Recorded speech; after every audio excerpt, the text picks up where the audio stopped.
Hey YouTube, it's ICU and welcome to the 110th episode of Best Tech Info and Rumors.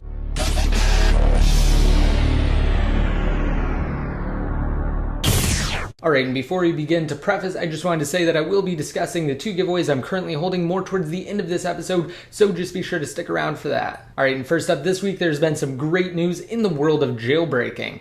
First, the iPhone dev team officially updated Red Snow to actually include support for Cydia on iOS 6. So now all users have to do is download the latest version of Red Snow and they will be able to jailbreak either their iPhone 4, iPhone 3GS, or 4th generation iPod Touch on iOS 6.0 without then having to install Cydia through SSH. And of course, I made a complete and in-depth tutorial on it, and if you guys are interested at all, you should definitely be sure to check it out. Again, it is a tethered jailbreak tutorial for iOS 6. Unfortunately, as of now, there is not an untethered jailbreak. However, there is some good news related to the progress of the untethered jailbreak for iOS 6 on the newer iOS-based devices. According to a tweet yesterday from Planet Being, who is definitely a reputable contributor to the jailbreaking community, who has collaborated with both of the dev teams in the past on various utilities and tools, a new kernel exploit has been discovered and successfully added to the current failbreak. Now, yes, I did mean to say failbreak instead of jailbreak. For those of you that don't know,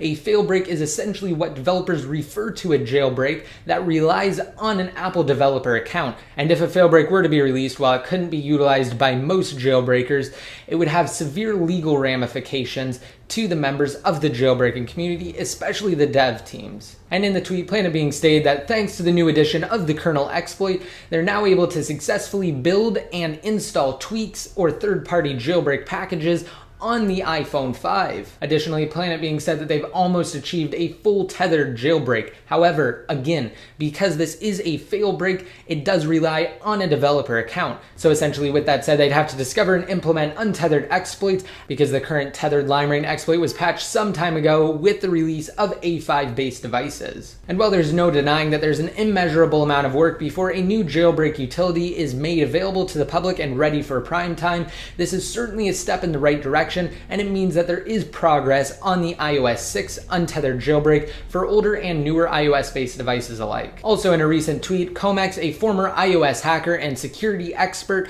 who left the jailbreaking scene for an amazing opportunity at Apple, officially announced that as of last week, he is no longer associated with Apple.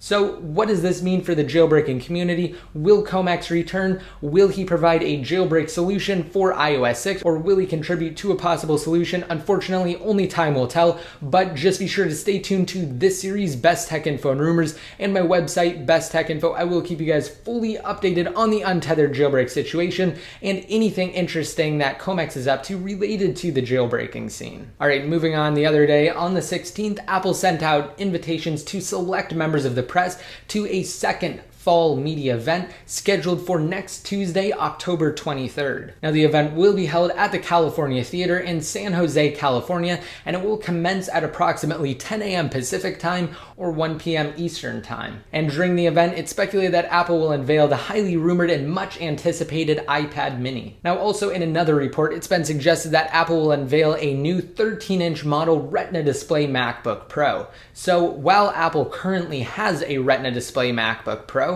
it's only for the 15-inch model. And with this move, it will be another great step in adopting Retina displays across multiple products. Alright, and going back to the iPad mini, E-Trade Supply, a parts firm who received iPhone 5 components as far back as June, publicized new images of what they believe to be the display that the iPad mini will use. According to the report, the screen measures at about 6.3 inches in height and 4.8 inches in width, while still maintaining the same 4:3 aspect ratio as the current full-size iPad. Additionally, nowhere else, a site that accurately leaked and reported on information, details, and pictures of the new iPhone 5 posted an image of what they were told is an iPad mini display going through a quality control check. Now, initially they were a little hesitant to post this picture. However, after seeing E-Trade Supply's report, they did decide to release it on a post on their site. Moving on, it's also been suggested that Apple will announce updates to both their iMac and Mac mini desktop models during the October 23rd media event. And it's speculated that the updates to the iMac line will retain the same price